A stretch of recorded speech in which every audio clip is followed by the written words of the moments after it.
안녕하세요. 몇 년 전 이맘때쯤 저는 길바닥에서 잠을 자는 노숙자였습니다. 하필 왜 추운 겨울에 길바닥에 나가 앉게 됐던 건지 신문지와 박스를 이용해 아무리 몸을 덮어도 바닥에서 올라오는 차가운 겨울 한기는 막을 수가 없었습니다. 정말로 이상한 경험이었습니다. 며칠을 못 씻었는지 기억도 나지 않는 악취가 나는 모습을 한 제가 길거리 가득 울려 퍼지는 겨울 노래와 반짝거리는 트리들을 보며 예쁘다고 생각했던 날이 있었어요. 이상한 경험이에요. 시궁창 같은 인생, 쓰레기 같은 얼굴을 하고 반짝이는 겨울을 바라보던 그 순간의 기분은 정말 낯설고 묘했습니다. 20년 지기 친구의 어려운 사정에 그냥 지켜보고만 있을 수가 없어 믿음 하나로 서주었던 대출 보증. 평소 머리도 좋고 자기 앞가림은 잘하던 친구라 딱한 사정과 그간의 의리만 보고 차마 모른 척하지 못했던 저의 잘못이 맞습니다. 친구는 연락이 아예 되지를 않고 제 속은 타들어만 갔습니다. 하루가 지날수록 늘어만 가는 이자에 이대로 있다간 정말 내가 죽겠구나 싶어서 친구의 빚을 대신 갚아주게 되었습니다. 제 자신도 넉넉하지 못한 형편인데 친구만 믿었다가 갚아야 할 빚만 늘어나니 늘 다정하고 상냥했던 아내마저도 저를 떠나더군요. 차마 붙잡을 수 없었습니다. 저랑 함께 살면 이제 불행할 일만 늘었으니 하루 벌어 하루 먹고 사시는 시골에 계신 연로한 부모님께는 더욱이 말씀드릴 수 없었어요. 변호사를 찾고 어떻게 해서든 상황을 이겨낼 수 있는 방법을 찾아보았지만 자꾸 돈 나갈 일만 생기더라고요. 아무도 없는 텅 빈 집에서 희망 없는 하루를 보내기를 몇 달째. 아침에 눈을 뜨는 것이 죽는 것보다 고통스러웠던 그때 당시 점점 불어가는 대출 이자와 나아지지 않는 살림살이는 결국 저를 바닥으로 곤두박질 치게 만들었습니다. 사채라는 것이 얼마나 무섭고 끔찍한 것인지 실감났어요. 따뜻한 물이 나오던 포근했던 집에서 차가운 길거리로 내몰리게 되기까지 길다면 길고 짧다면 짧은 세월이 있었습니다. 길거리로 내앉게 되었을 때 처음 들었던 생각은 차라리 이게 더 속 편하다는 생각이었습니다. 이렇게 하루하루 연명하다 그냥 콱 죽어버리면 되겠다는 바보 같은 생각. 힘든 저의 사정은 세상 돌아가는 것과는 아무런 연관이 없었고 겨울이 되고 거리는 연말 특유의 화려한 불빛으로 물들어갔어요. 길바닥에 앉아 걸어가는 사람들을 보면 죄다 행복한 표정입니다. 약속한 듯 길거리에는 캐롤이 흘러나오고 3355 짝을 이루어 추억을 만들어가는 사람들. 사랑했던 아내의 얼굴이 자꾸만 떠올라 유난히 추웠던 그날 함께 노숙을 하던 아저씨가 갑자기 저를 툭툭 치며 말했어요. 김씨, 밥 먹으러 가자. 그렇게 아저씨를 따라간 것이 제 인생의 또 다른 변환점이 될 줄은 꿈에도 몰랐습니다. 따뜻한 김이 모락모락 피어오르는 배식대 앞으로 저와 처지가 비슷한 저마다의 사연이 있는 사람들이 줄을 지어 기다리고 있었습니다. 성탄절 사랑의 밥차라고 하더군요. 그때는 제 마음이 꼬이고 꼬였을 때라 그 문구를 읽으면서 속으로 생각했습니다. 사랑은 개뿔, 밥만 있다고 사랑이 되나? 배식 차례를 기다리고 서 있으니 잔뜩 꼬인 마음과는 달리 뱃속은 얼른 밥 달라고 요동을 치더라고요. 혹여 이 소리가 남들에게 들릴까? 식판으로 배를 가리고 먼 곳만 보며 차례를 기다렸습니다. 제 차례가 다 와갈 때쯤 하나도 웃음이 나지 않던 저와는 달리 제 앞에 서 있던 아저씨들이 하하호호 대화를 나눕니다. 뭐가 저리 좋을까? 가만히 대화에 귀를 기울이니 대화를 이끌어가는 사람은 노숙인들이 아니라 우리에게 배식을 해주고 있던 한 남자였습니다. 그 사람은 종일 밝은 얼굴을 하고 한 사람 한 사람에게 따뜻한 말을 해주고 있더군요. 나한테도 저리 말을 걸면 어쩌지? 난 정말 웃어줄 자신이 없는데. 제 차례가 다가왔고 식판 위로 따뜻한 국물 한 그릇이 올려졌습니다. 애써 시선을 피하려는 제게 그 남자는 말했습니다. 오늘 날씨가 많이 춥죠? 따뜻한 국물이 최고예요. 보통은 이럴 때 뭐라고 맞받아쳐야 하더라. 아무 생각도 들지 않았습니다. 빨리 다 받아서 뱃속으로 집어넣고 싶다는 무식한 생각만 들었어요. 선생님, 이따 식사하시고 따뜻한 유자차랑 간식도 나눠드릴 예정이니 꼭 와서 드시고 가세요. 예. 결국 눈 한 번 마주치지 못하고 구석에 앉아 식판 가득 담긴 밥을 허겁지겁 뱃속으로 밀어넣었습니다. 어찌나 맛있던지. 인생이라는 게 얼마나 한순간이기에 저렇게 남들을 위해 시간도 쓸 수 있는 여유 있는 사람들과 달리 나는 여기서 밥 구걸이나 하고 있는지 눈물이 밀려왔습니다. 따뜻하고 맛있는 밥을 먹어서 그런가? 모든 걸 다 포기한 건 제 자신인데 나약한 생각들이 자꾸 들더군요. 죽을 날만 기다리던 제가 이 밥 한 그릇이 뭐라고 자꾸만 더 살고 싶다는 생각을 했습니다. 눈물이 흘러 튼살에 자꾸 닿으니 따갑기도 하고 다시 살고 싶어지는 제 자신이 싫어 수저를 내려놓았습니다. 눈물을 질질 흘리는 동안에 배식이 끝났는지 다른 한쪽에서는 빈 식판을 들고 또 줄이 이어지고 있더군요. 저마다 싹 비워낸 식판을 들고 있는 그 줄 맨 뒤에 다 비워내지 못한 식판을 들고 섰습니다. 아니, 김씨, 왜 다 안 먹었어? 그냥요. 자존심 세울 땐가? 나중에 후회하지 말고 식판 반납할 때 간식하고 유자차 준다니까 그거라도 꼭 먹으라고, 응? 저를 이곳으로 데려와 주었던 아저씨의 잔소리는 줄이 끝날 때까지 계속되었습니다. 길바닥 생활 오래 하려면 여기서 버티려면 자존심 같은 거 다 버려야 한다. 저는 버티고 싶지 않은데요. 하는 소리가 목젖까지 올라왔지만 애써 꾹 눌러 담으며 그렇게 식판 반납을 할 때였습니다. 선생님, 왜 다 안 드셨어요? 입에 안 맞으세요? 국도 싱겁고 반찬도 맹탕이네요. 안 그래도 오늘 제가 국을 끓이면서 간이 이게 맞나 헷갈렸는데 선생님께서 저보다 미각이 더 좋으시네요. 제가 이 동네에서 작은 식당 하는 요리사거든요. 그래도 명색이 요리하는 사람이 간 하나도 제대로 못 맞추고 부끄럽네요. 배가 불러서라고 대답하거나 그냥 얼버무리면 될 것을 굳이 마음에도 없는 소리가 입 밖으로 나갔습니다. 못된 말을 했는데도 사람 좋은 웃음을 지으며 자기 실력이 모자란 것 같다고 하는 모습이 참 부러웠습니다. 그런 여유가 부러웠습니다. 정말로요. 저는 빨리 뒷사람이 와서 이 남자의 앞을 떠나고 싶다고 생각했습니다. 근데 어찌 끝나야 할 대화가 끝이 날 기미를 보이지 않더라고요. 쓱 뒤돌아보니 제가 마지막 순서였는지 제 뒤에는 아무도 서 있지 않았습니다. 큰일 났다. 속으로 생각했습니다. 그리고 밥을 먹을 때부터 잔뜩 위태로웠던 저의 감정선을 결국 그 남자가 건드리고 말았습니다. 이런 말씀 어떻게 들릴지 모르겠지만 저도 오늘 선생님처럼 이렇게 간이 맞지 않은 국에 밥 말아 먹으며 힘들었던 때가 있었어요.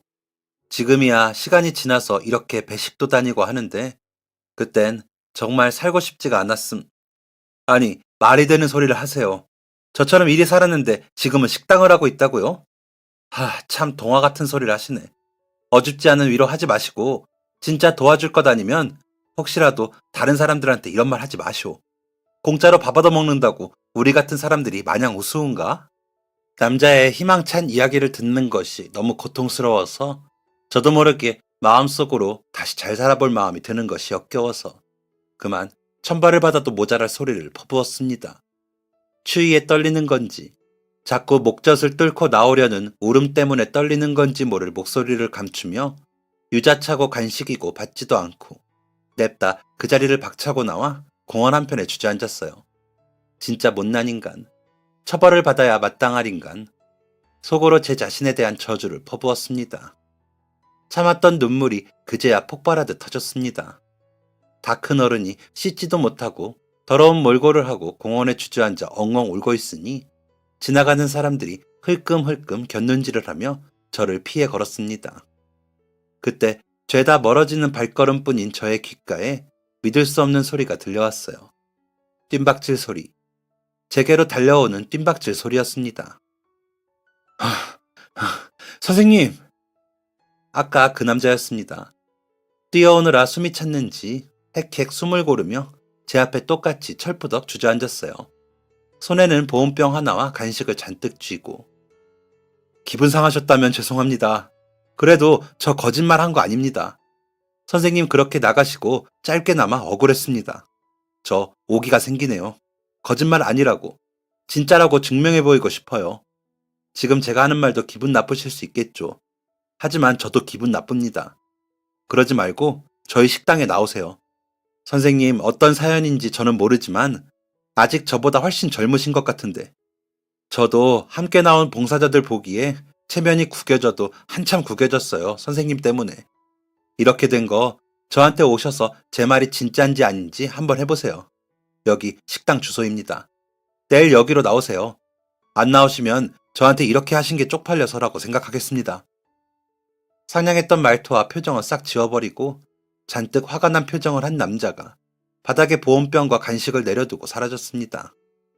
눈물이 가득했던 두 뺨에 찬바람이 불자 누군가에게 한 대 얻어맞기라도 한 것처럼 얼얼했습니다. 그렇게 그 자세로 울지도 웃지도 못한 채 밤이 되도록 가만히 앉아 있었던 것 같아요. 해가 지고 나서야 보온병 뚜껑을 열었습니다. 시간이 지났는데도 아직 온기가 남아있는지 보온병 주둥이를 타고 뽀얀 김이 희미하게 올라왔습니다. 그 남자의 말이 사실인지 가짜인지는 중요하지도 궁금하지도 않았습니다. 그저 이렇게 또 인생에 대해 희망을 가져보려는 제 자신이 징그러울 뿐이었습니다. 사실은 묻고 싶었습니다. 길바닥에 나와 살다가 어떻게 지금처럼 그렇게 여유 있는 인생을 살게 됐는지, 어떻게 하는 건지, 어떻게 했는지, 나도 할 수 있는지. 잠 한숨 자지 않고 밤새 공원을 걸었습니다. 걷고 걷고 또 걷고 추위에 손과 발이 감각이 없어져 가는데도 계속 걸었습니다. 건물들 사이로 떠오르는 해를 보며 생각했어요.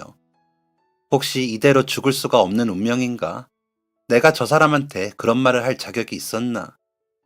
일단 찾아가서 진심이 아니었다고 사과를 하자.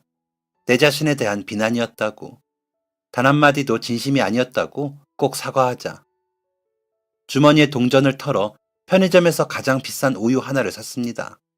비몽사몽, 잠에 취한 얼굴로 주소를 따라 찾아간 남자의 식당. 식당 유리에 비친 제 모습은 참 지저분하고 볼품없더군요. 얼마 지나지 않아 불 꺼진 식당 안에서 사람 한 명이 왔다 갔다 하더니 걸쇠를 풀고 문을 열었습니다. 선생님, 오셨네요. 그 남자였습니다. 상냥한 미소는 지워버리고 무표정을 한 그 남자의 얼굴은 지극히 평범한 아저씨의 얼굴이었습니다. 밤새 공원을 걸으며 준비했던 사과의 말이 새하얗게 지워졌습니다. 뭐 하세요? 안 들어오고. 남자의 말에 주춤거리며 식당 안으로 발을 들였습니다. 벽에 걸린 시계는 숫자 6을 가리키고 있었어요. 문 너머에 가만히 서서 고개를 숙였습니다. 사과드리러 왔습니다. 죄송합니다. 진심이 아니었습니다. 어제 밥도 너무 맛있었는데 거짓말을 했습니다. 제 자신이 미워서 자꾸만 눈물이 나서 더 먹을 수가 없었어요. 근데 끝까지 따뜻하고 희망찬 말을 하시는 사장님 보니까 결심했던 마음이 자꾸 무너지려 해서 마음에도 없는 소리를 했어요. 제가 너무 나쁜 말을 했습니다. 천벌받을 소리를 했습니다. 죄송합니다. 그 말씀 드리려고 왔어요. 그러니까 밥도 맛있었고 한데 제 말에도 기분 나쁜 게 없었는데 일부러 그랬다는 말씀이세요? 네, 죄송합니다. 제가 정말 나빴습니다. 정말 기분 나쁘네요. 그걸로 사과가 되겠어요? 죄송합니다. 어떻게 하면 마음이 풀리시겠어요? 일단 드러나 봅시다. 그 결심했던 마음이라는 게 뭔데요?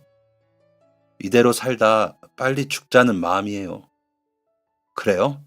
그럼 제 기분 풀릴 때까지 나도 선생님 그 마음 방해해도 되죠? 영 화가 안 풀리네. 사실 제 손맛이 좋아서 어딜 가나 누구에게나 맛있다고 칭찬만 받는데 어제 자존심이 많이 상했어요. 게다가 사람 진심까지 그렇게 나쁘게 몰아가셨으니 사과를 들어도 마음이 안 풀리네요. 선생님이야 곧 죽자는 마음이니 제가 사과를 받던가 말든가 별 상관없으시겠지만 전 아니에요. 기분이 나빠서 장사도 못하겠고 이제 배식 봉사도 그만 다녀야겠어요. 화가 안 풀린다 이 말입니다. 죄송합니다. 정말 죄송합니다. 나도 이렇게 살고 있으니 다른 사람들한테도 힘이 되고 싶어서 시작한 일이에요. 근데 선생님께서 아주 짓밟아 버리셨어요. 한 끼라도 같이 먹고 살자고 하는 일인데 모두가 선생님 같은 마음일까 두려워졌습니다. 오늘 저녁에도 배식 활동 예정되어 있었는데 취소했습니다. 당일날 취소하면 준비한 음식들 다 버려야 하는 거 알고 계세요? 선생님 때문에 다른 사람들도 따뜻한 밥 먹을 기회 날리고 봉사단체에서는 음식들까지 다 버려야 하는 상황이에요. 어떤 피해를 주셨는지 생각해 보세요. 그러지 마세요. 죄송합니다. 저 때문에 그러지 마세요. 제가 정말 잘못했습니다. 정말 죄송하신 거면 행동으로 보여주실래요? 오늘 봉사자 4명이 빠졌습니다. 다시 구할 수야 있겠지만 선생님이 빈자리 채워서 저랑 같이 배식 활동하러 나가신다면 지나가는 작은 소동이었다고 생각하고 선생님 사과 받겠습니다. 그렇게 해야 저도 취소를 번복할 명분이 생기죠. 오늘 이렇게 찾아오신 건 선생님이 일으킨 무리에 대해서 책임감을 어느 정도 갖고 오신 거라 생각할게요. 생각보다 화가 많이 난 상태의 사장님은 속에 있던 말을 꺼내는 사람처럼 해탈한 표정으로 한 문장 한 문장 칼같이 뱉어내셨습니다. 생각보다 심각한 상황에 어떻게 용서를 구해야 할지, 어떻게 하면 원점으로 돌릴 수 있을지 머릿속이 하얘졌어요. 배식 봉사를 함께 나가자는 사장님의 말은 순간 저를 또 망설이게 했지만 별다른 방법은 없었습니다. 제가 죽고 싶은 거였지 남들에게 피해를 주고 싶었던 것은 아니었으니까요. 저는 조용히 고개를 끄덕였습니다. 저녁 배식에 나가기까지 꼬박 12시간이 남은 상태였습니다. 사장님은 저의 긍정에 한숨을 쉬며 자리에서 일어나더니 식당 안에 있는 방에서 수건과 옷가지를 챙겨 나오셨습니다. 욕실은 따로 없지만 화장실에 따뜻한 물도 나오고 씻을 공간이 있으니 들어가서 우선 씻고 나오세요. 그래도 입으로 들어갈 밥 준비해야 하는데 씻기는 해야 되겠죠? 옷은 우리 유니폼인데 대충 사이즈 맞을 거예요. 저는 군말 없이 화장실로 들어가 물을 틀었습니다. 샤워기가 없어 호스로 씻어야 했지만 따뜻한 물이 머리부터 발끝까지 적셔지니 너무 개운했어요. 며칠 만에 하는 샤워인지 모르지만 개운한 상태로 새 옷을 갈아입은 거울 속 제 모습이 정말 낯설었습니다. 사람 같은 제 모습에 알 수 없는 설렘이 자꾸 가슴을 두드렸습니다. 저녁이 되어 배식 장소에 도착해서 길게 줄 선 사람들을 보니 마음이 이상했습니다. 김이 모락모락 피어나는 국을 국자로 힘껏 퍼냈습니다. 몇백 번, 몇천 번도 더 할 수 있을 것 같은 마음이 자꾸만 들었어요. 살고 싶다. 배식이 끝나고 정리를 하면서 깨달았습니다. 저는 죽고 싶은 것이 아니었다는 것을, 잘 살고 싶었다는 것을. 고생했어요. 배식 정리가 끝나갈 무렵 사장님이 제게 다가와 악수를 건넸습니다. 고생했다는 말과 함께 느껴지는 따스한 손의 온기를 평생 잊지 못할 것 같았습니다. 얼굴도 모르는 사람들 밥 한 끼 따뜻하게 먹여보겠다고 고생하는 사람에게 나쁜 말 퍼부은 개념 없는 저를 용서라는 핑계로 깨끗하게 씻을 수 있게 해주고 인생을 살고 싶은 마음까지 깨닫게 해주시다니 참으로 멋진 사람이라는 생각이 들었습니다. 악수를 하고 돌아서려는 사장님의 손을 저는 놓지 못했습니다. 눈 한 번 딱 감고 말해보고 싶었습니다. 그게 누가 됐건 제 솔직한 마음을 들어줄 사람이 간절히 필요했습니다. 사장님, 저 살고 싶습니다. 평범하게만. 그냥 사람답게만 다시 살아보고 싶습니다. 사장님은 맞잡은 손과 제 얼굴을 번갈아 보시고는 스르르 미소를 지으셨습니다. 처음 배웠을 때 제 식판에 국을 퍼주시던 그 따뜻한 미소였습니다. 네, 살아야죠. 선생님 이미 제 손 타셨는데 제가 그대로 인생 포기하게 내버려 둘 거라고 생각하셨어요? 제가 정말 화가 나서 오늘 이렇게 모시고 왔다고 생각하세요? 그럼 선생님 제 가게 앞에 찾아오셨을 때, 그리고 여기 같이 오기로 마음 잡수셨을 때, 그때부터 이미 선생님은 인간답게 살고 계셨어요. 그래도 이왕 살아보고 싶다고 생각이 드셨으면 평범하게 말고 특별하게 행복하게 살아봐요. 내가 선생님한테 대가 없이 돈을 드리고 집을 사드리고 행복을 사드릴 수는 없겠지만 그래도 힘든 세상 마음 붙일 곳 되어드릴게요. 말했잖아요. 나도 선생님 같을 때가 있었다고. 가끔 이렇게 식사 챙겨드리면서 정말 많은 분들을 뵀어요. 그 중에는 말 한마디에 울면서 다시 살아보겠다고 하는 분들도 계셨고, 술에 취해 욕설을 한 바가지 퍼붓는 분들도 계셨고, 선생님처럼 거짓말까지 해가며 자존심 챙기려고 하시는 분들도 계셨어요. 근데 저는 알죠, 사실. 저도 한번 해봤으니까 어떤 마음인지. 저마다 사정은 다 달라도. 아무튼 비슷한 일이 있었을 때 저는 늘 한결같이 대했지만 이렇게 진짜 가게로 찾아오신 분은 처음이었어요. 선생님 발걸음에 오히려 제가 더 희망을 얻었다고요. 우리 같이 지내봅시다. 안 그래도 식당에 자리 하나가 남는데 한번 해봅시다. 정말, 정말이세요? 정말 제가, 정말 저를, 아이고, 울지 마세요. 아직 마음에 있는 이야기도 못 나눴는데 벌써 울면 어떡해요? 사장님은 자신의 식당에 자리가 하나 남는다며 제게 함께 일할 것을 제안하셨고, 저는 진짜 이렇게 다시 살아가도 되나 싶은 마음에 눈물이 멈추질 않았습니다. 사장님다운 말투에 다독임에 눈물을 흘리면서도 힘이 났습니다. 그래, 천천히 다시 시작해보자. 당장 밤부터 갈 곳이 없던 제게 사장님은 흔쾌히 식당 뒤로 이어지는 방 한 칸을 내어주셨습니다. 창고로 사용하는 곳이라 바닥이 차다고 걱정하셨지만 차가운 바람이 매섭게 휘몰아치는 바깥 세상에 비하면 더할 나위 없는 천국이었습니다. 그래도 저를 어떻게 믿고 여기 저 혼자 두고 가세요? 하하, 선생님, 제법 유머 감각이 있으시네요. 믿고 안 믿고 흉기로 중무장한 강도가 들어도 가져갈 거 하나도 없어요. 그러니 걱정 말고 편히 주무세요.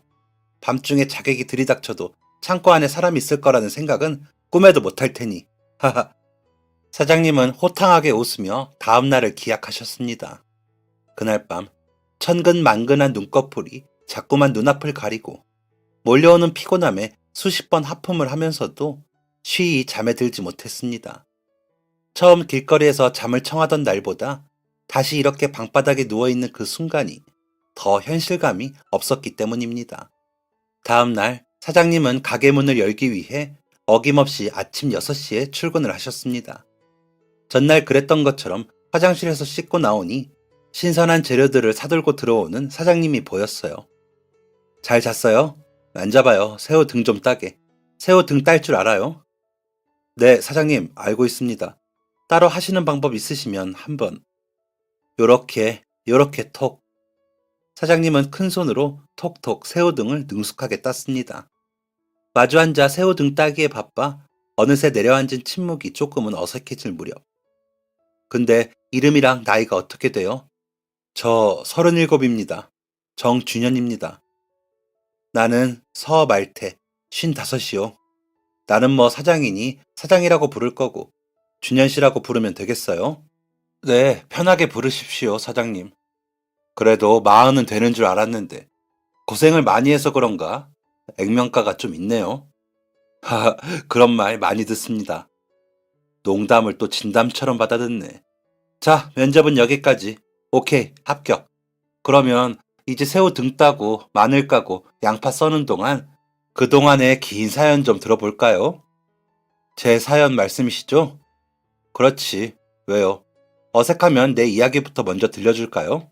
아참, 못 믿었잖아. 내가 그런 시절이 있었다는 걸. 내 얘기부터 해줄게요. 사장님은 능숙한 손놀림으로 새우 등을 따며 덤덤한 말투로 자신의 이야기를 들려주셨습니다. 딸과 둘이 살던 사장님은 하나뿐인 딸이 납치되었으니 계좌로 돈을 보내라는 전화를 받고 진짜 납치라고 생각해 딸만 무사히 돌려달라 라고 사정하며 가진 돈을 보이스 피싱범에게 몽땅 보내버리고 허탈한 세월을 보내고 있었다고 합니다. 속았다 라는 생각에 상대에게 분한 마음도 물론 들었지만 자기 자신이 무척이나 멍청한 사람이 된 것 같은 기분이 들어 너무 힘들었다고 하셨습니다. 딸과 함께 길바닥에 나가 앉을 순 없어서 딸은 육아원 같은 시설로 보내고 막노동을 하며 노숙 생활을 하셨다는 사장님. 그렇게 자기 자신을 원망하며 틈만 나면 술만 마시던 사장님께 어느 날 따님이 찾아와 같이 밥 좀 먹자고 화를 냈다고 합니다. 서양식 면 요리라면 빨간 케찹 소스에 버무려진 새콤한 면 요리밖에 몰랐던 사장님은 크림 수프 같은 색깔을 한 하얀 스파게티를 먹고 진심으로 기뻤다고 하셨습니다. 테이블 서너 개 있는 아담한 가게에는 행복한 소리로 웃고 떠드는 손님들로 북적였고 행복한 표정으로 맛있게 먹는 따님의 모습을 보며 집에서도 자주 해주고 싶다는 생각을 막연하게 하셨다고 했어요. 가난하고 힘든 가정 형편에 다시 일상으로 돌아가니 두 사람은 웃을 일이 없었다고 합니다. 사장님은 그래서 자꾸 그 파스타집에서 한박 웃음을 짓던 딸의 얼굴을 떠올리게 되었고, 결국 무례한 행동이라는 걸 알면서도 무작정 파스타집에 찾아가셨다고 해요.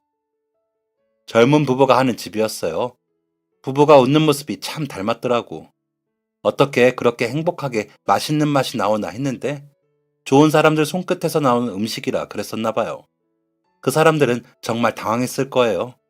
아무리 돌려 말했어도 결국은 어떻게 만들었냐고 묻는 거였거든.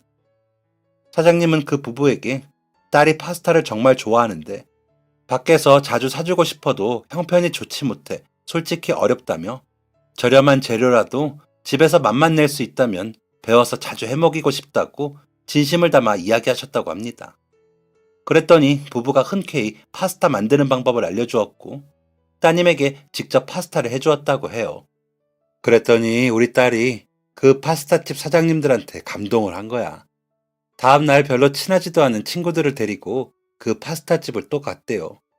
아무튼 불쑥 그렇게 찾아가서 그 부부한테 대고 저희 아빠 파스타 하는 법 알려주셔서 정말 감사합니다. 너무 맛있었습니다. 친구들이 오늘 파스타 먹으러 간다고 하기에 여기로 꼭 가라고 데려왔어요.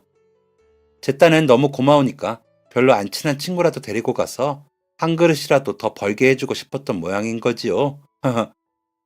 따님이 사장님 닮아서 마음씨가 참 예쁘네요. 나보다 훨씬 낫지 우리 딸이. 근데 그 파스타집 부부가 우리 딸한테 그러더래요. 학생, 혹시 아버지 모시고 한 번 더 가게에 와줄래? 그 말에 지도 놀라고 나도 놀랐어요. 아이고, 너무 귀찮게 굴었나 싶어서. 소식을 전해들은 사장님은 따님과 함께 파스타집을 다시 방문하셨고, 부부는 사장님께 반짝이는 눈을 하고 말씀하셨대요. 저희가 사정이 생겨서 당분간 가게를 쉬어가려고 하는데, 괜찮으시면 그때까지 가게 한번 맡아서 운영해 보시겠냐고. 사장님은 그 말에 망설일 여유 같은 것은 없었다고 하셨어요. 기간 동안 버는 수입은 전부 사장님 몫으로 떼어주신다고 했으니까요. 그렇게 사장님은 다니던 공장을 퇴사하고 식당 일을 준비하셨다고 합니다. 야간에는 대리운전을 하고 낮에는 부부 사장님께 배운 레시피대로 파스타집에서 장사를 하셨어요. 내 가게도 아닌데 내 가게 같더라니까요. 뭐 하나라도 더 똑바로 잘 최고로 해내고 싶었어요. 꽤 오래 일했어. 어디 해외로 세계 여행을 간다고 했었으니까. 돌아오니 내가 그곳에서 사계절을 보냈더라고요. 부부가 다시 파스타집으로 돌아오고 나서도 사장님의 파스타 맛을 기억해 주시는 손님들이 많았고 부부의 추천으로 사장님은 새로운 가게를 열게 되었다고 하셨습니다. 처음에는 그 가게처럼 작고 아담한 크기로 시작하고 손님이 늘면서 테이블을 더 늘리고 테이블을 늘리다 보니 가게 확장 이전도 하게 되고 그렇게 혼자 요리부터 서빙까지 다 했었던 사장님은 직원이 필요한 크기의 가게를 운영하게 되신 것이었습니다. 솔직히 이야기를 듣고서 한 편의 영화, 드라마 같다고 생각을 했습니다. 부러웠습니다. 제 이야기를 들려드리는 동안에는 너무 부끄럽기까지 했습니다. 그렇게 저희는 서로가 살아온 이야기를 나누고 한층 더 가까워진 사이로 지내게 되었어요. 시간이 없어도 시간을 만들어 봉사활동을 함께 다녔습니다. 식당에서 일하는 것도 참 재밌고 행복했습니다. 파스타라는 메뉴 특성상 직원들은 대부분 젊은 층으로 구성되어 있었고 제가 본 사장님과 직원들의 관계는 화기애애하고 돈독해 보였습니다.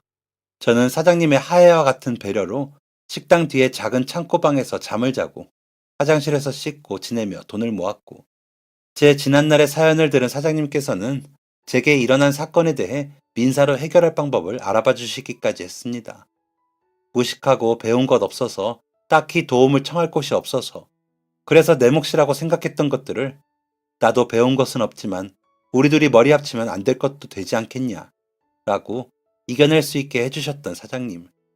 참으로 긴 시간이었지만 그런 사장님 밑에서 요리도 예쁘게 말하는 법도 인생 바르게 살아가는 법도 배우며 행복했습니다. 제가 없어도 사연이 많았고 제가 오고 나서도 사연과 이야기가 넘쳤던 저희 식당은 대부분의 자영업자들이 그러했듯 불쑥 전 세계를 흔들어버린 코로나라는 사회적 재난 앞에서 힘없이 무너져 내렸습니다. 걸리면 죽는다 라는 공포는 걷잡을 수 없이 커졌고 사람들이 외출을 하지 않으니 식당에 손님이 드나들 리 없었습니다. 답답한 마음은 쉽게 가라앉지 않았습니다. 그렇다 할 방법도, 정신이 번쩍 드는 해결책도 떠오르지 않았어요. 저보다 사장님께서 더 답답해 하셨겠죠.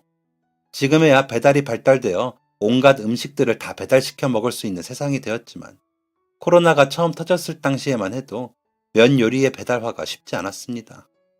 면이 부는 것보다 식어서 굽고 건조해지는 파스타 소스가 골칫덩어리가 될 테니 걱정이 이만저만이 아니었습니다. 다른 식당에 하는 소문을 듣고 일부러 그 식당에서 시켜 먹어보면서까지 어떻게 하면 맛있는 상태로 배달할 수 있을까 고민했습니다.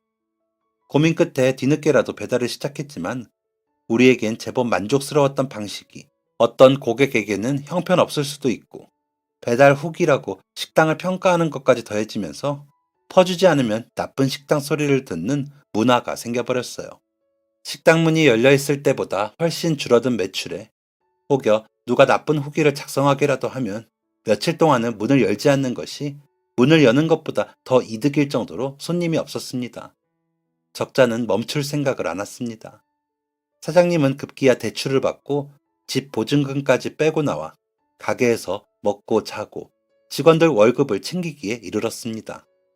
승무원으로 취직해 제주공항에서 일하는 따님이 코로나 때문에 휴직을 당했다고, 본가로 돌아가면 아빠도 힘들 테니 제주에서 어떻게든 일자리를 구해보겠다고 걱정하지 말라는 연락이 왔을 때는 끊긴 전화를 붙잡고 목 놓아 엉엉 울기도 하셨습니다.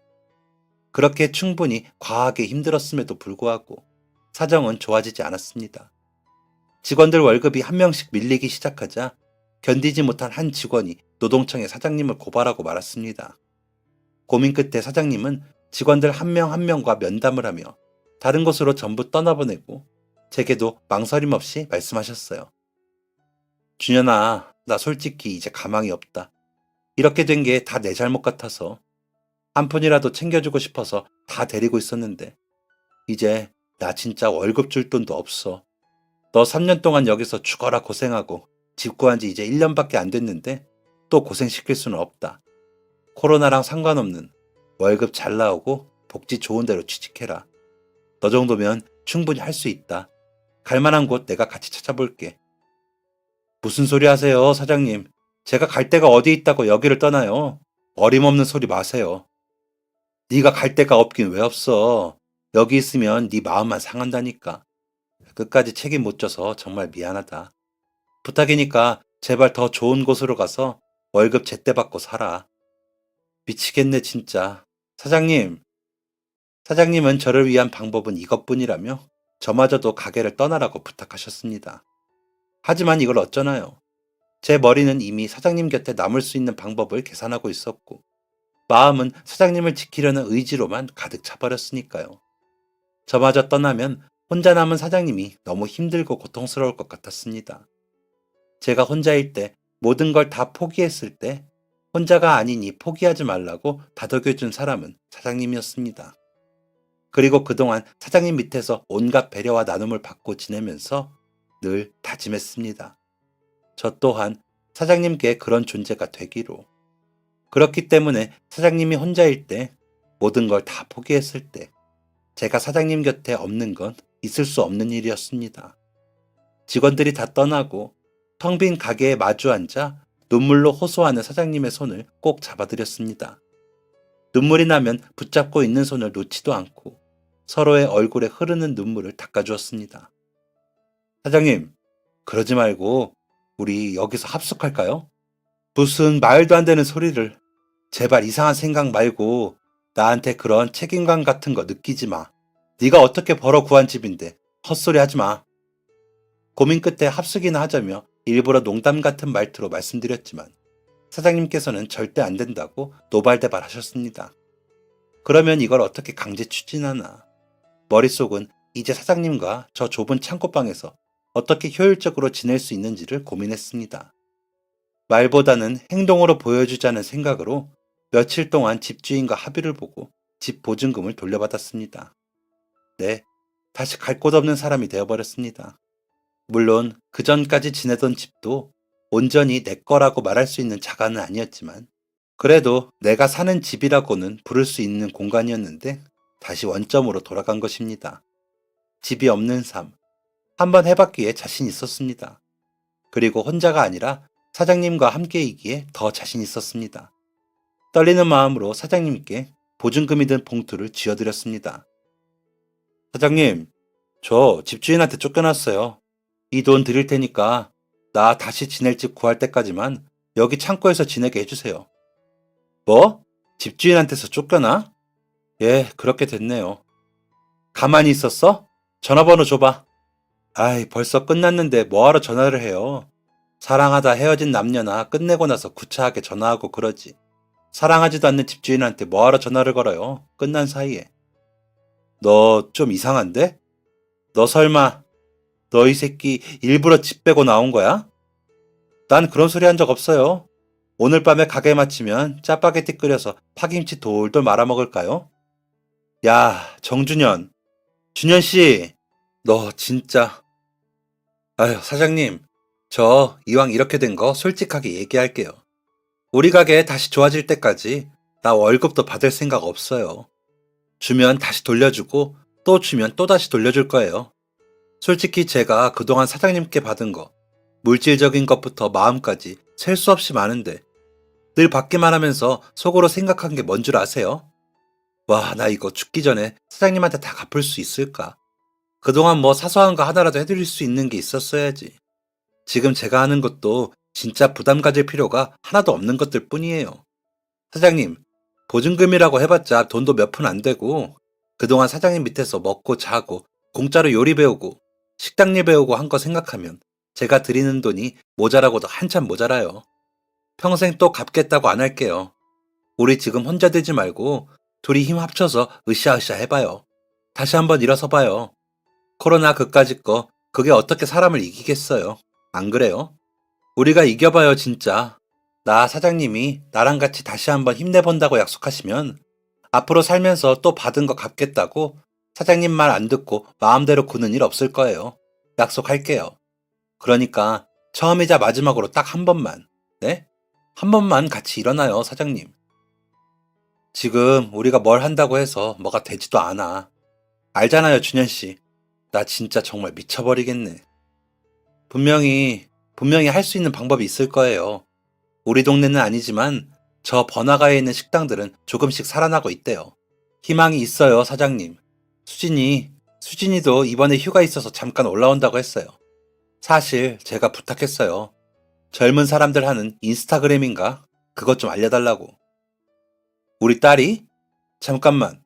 혹시 수진이한테 가게 사정 이야기한 건 아니지? 절대 얘기하면 안 돼요. 지 아빠 걱정돼서 잠 한숨 못 자래야.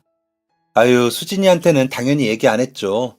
그냥 삼촌 만나는 사람이 인스타그램 하는데 삼촌이 할 줄 몰라서 창피하다. 네가 좀 알려줘라 했어요. 그랬더니 안 그래도 휴가 받아서 올라갈 거라고 제대로 알려준다던데요. 만나는 사람 있어? 아니요. 당연히 수진이한테 핑계거리 대려고 지어낸 이야기지. 제가 여자 만날 시간이 어디 있었어요? 아무튼 사장님, 제가 젊은 사람들 좋아하는 사이트에 우리 가게 홍보도 좀 해보고 온갖 거 다 해볼 테니까 우리 같이 힘내요. 난 사장님 절대 혼자 못 두겠어요. 못 살겠다. 아이고, 정말. 사장님은 연신 마른 세수를 하며 한숨을 쉬셨습니다. 알고 있었습니다. 사장님 성격상 저에 대한 부담감을 가지시겠지요. 하지만 그 부담감 때문이라도 어떻게 해서든 일어서실 분이라는 것 또한 알고 있었습니다. 그래, 한번 해보자 까짓거. 솔직히 무지하게 든든하다. 내가 5년 전 그때 참 사람 하나는 잘 봤구나 싶어서. 고마워요, 준현씨. 진짜 나 힘이 난다. 해봅시다. 그렇게 사장님과 저는 가게의 작은 창고방에서 힘든 하루 서로의 등을 토닥여주고 맥주 한 캔에 라면 한 그릇에 걱정과 고민을 씻어내면서 하루하루를 보냈습니다. 사장님의 따님이 알려주신 인스타그램 어플을 가지고 가게 홍보도 열심히 했습니다. 서툴지만 하면 할수록 요령이 생기기도 했습니다. 가끔 들르는 손님들이 인스타그램 보고 왔다고 말을 해줄 때면 짜릿한 성취감이 느껴지기도 했습니다. 배달로 나가는 음식이 늘어가고 코로나 규제가 점점 완화되면서 팔이 날리던 가게에도 하나둘 손님들이 찾아들었습니다. 어설프지만 데이트 온 손님들께 직접 사진도 찍어드리고 기념이 될 만한 작은 선물도 챙겨드렸습니다. 단, 인스타그램에 사진과 후기를 남겨주면 해드리는 조건이었어요. 생각보다 반응이 좋았습니다. 고작해야 어플 하나가 대단하면 얼마나 대단하겠어? 했었는데 실로 대단했어요. 홍보를 해주겠다는 사람들도 찾아오고 적당한 가격에 홍보를 맡겨도 보았습니다. 한번 맛집으로 각인이 되니 코로나가 뭐였는지 까맣게 잊을 정도로 많은 손님들이 찾아주셨습니다. 사장님과 저는 팔이 8개인 사람처럼 바쁘게 일했습니다. 그동안의 적자를 메꾸려면 사람을 구할 수도 없었습니다. 그래도 하루를 끝마치고 나서 찾아오는 뿌듯한 마음은 어마무시했습니다. 식당의 코로나 규제가 완전히 풀리던 날, 사장님은 다시 제게 봉투를 건네셨습니다. 한 번도 손댄 적 없었다는 듯 처음 드렸던 그대로 들어있던 저의 보증금. 이제 편하게 집에서 자고 일한 만큼 돈도 받고 다시 예전으로 돌아가자. 그동안 진짜 고생 많았다. 돈의 금액보다도 준현 씨가 나를 생각해주는 그 마음이 진짜 컸어. 그 마음만으로 너무 벅차게 고맙고 감사해서 차마 그 돈을 쓸 수가 없었어. 정말 다시 한번 너무 감사하고 고맙습니다, 준현 씨. 당신 같은 사람을 만나서 내가 얼마나 복받은 사람인가 생각해요. 앞으로도 계속 나의 좋은 직원으로, 사랑하는 동생으로 그렇게 곁에 남아줘. 기쁜 날 저희는 울지 않았습니다. 울 수 없었습니다. 앞으로 함께 나아갈 행복한 날들을 상상하기에도 시간이 모자랐으니까요. 저는 그렇게 다시 집을 구하고 사장님도 하나둘 직원들을 고용하기 시작하셨습니다. 아직까지 그때의 적자를 다 채워넣기엔 한참 모자라지만 다 포기하고 싶을 정도로 사람을 극한에 몰아넣고 참 무섭기도 했었던 코로나가 그렇게 기억 속에서 잊혀져 갑니다. 오늘 사장님과 함께 오랜만에 배식 봉사를 다녀오는 길에 자주 오시는 손님과 마주쳤습니다. 40 정도 되어 보이는 여자 손님이신데 늘 따님과 함께 오셔서 기억에 남았거든요. 옛날에 따님과 함께 파스타집에 갔던 사장님의 모습이 저런 모습이었을까 하는 생각을 하며 행복한 두 모녀에게 최고로 맛있는 음식을 내놓기 위해 노력했었어요. 길에서 마주친 손님은 반갑게 저희에게 인사를 건네셨습니다. 어머, 현주야, 저기 파스타집 사장님들이다. 안녕하세요, 사장님들. 안녕하세요. 여기서 이렇게 뵙네요. 그러니까요, 정말 오늘 너무 춥죠? 네, 좀 춥네요. 마트 다녀오시는 길인가 봐요. 네, 우리 딸이 딸기 먹고 싶다고 그래서. 사장님들은 어디 다녀오세요? 추운 겨울바람에 몸을 덜덜 떨면서도 한참을 네 사람은 길거리에 서서 이야기를 나누었습니다. 사람을 만나고 각자의 사는 이야기를 듣는 일은 언제나 참 행복합니다. 오늘도 어디에선가 힘든 일로 세상을 등지려 하는 사람이 있지는 않을까 걱정합니다. 제가 모든 걸 해결할 수 있는 만능 해결사는 아니지만 혹시 이야기를 들어주는 것만으로 따뜻한 밥 한 끼 먹는 것만으로도 살아갈 힘을 얻을 사람들이 있지 않을까요? 저 또한 그랬던 것처럼요. 좋은 사람들의 곁에서 한 해를 마무리하며 영화 같고 드라마 같다고 생각했던 사장님의 인생사처럼 어느새 그와 닮아있는 저의 인생이 머리 위로 그려집니다. 이 정도면 올 한 해도 잘 살았다. 한번 자신에게 말해보세요. 자신에게 가장 냉정한 것이 나 자신이라 하지만 가장 따뜻한 위로가 되는 것 또한 나 자신이니까요. 내게 먼저 칭찬을 해주고 나면 주위에 있는 사람들에게는 저절로 더 좋은 말들을 할 수 있게 될 거예요. 모두가 자기 자신에게 참 잘했다 라고 할 수 있는 12월이 되기를 바라면서 사연이 도착할 쯤엔 1월일까요? 그렇다면 새해에는 더 사랑하는 사람이 됩시다 우리. 새해 복 많이 받으세요. 늘 건강하시고요. 보잘것없는 이야기 들어주셔서 고맙습니다. 지금까지 사연 들어주셔서 감사합니다. 사연이 재밌으셨다면 구독과 좋아요를 눌러주세요. 감사합니다. 안녕히 계세요.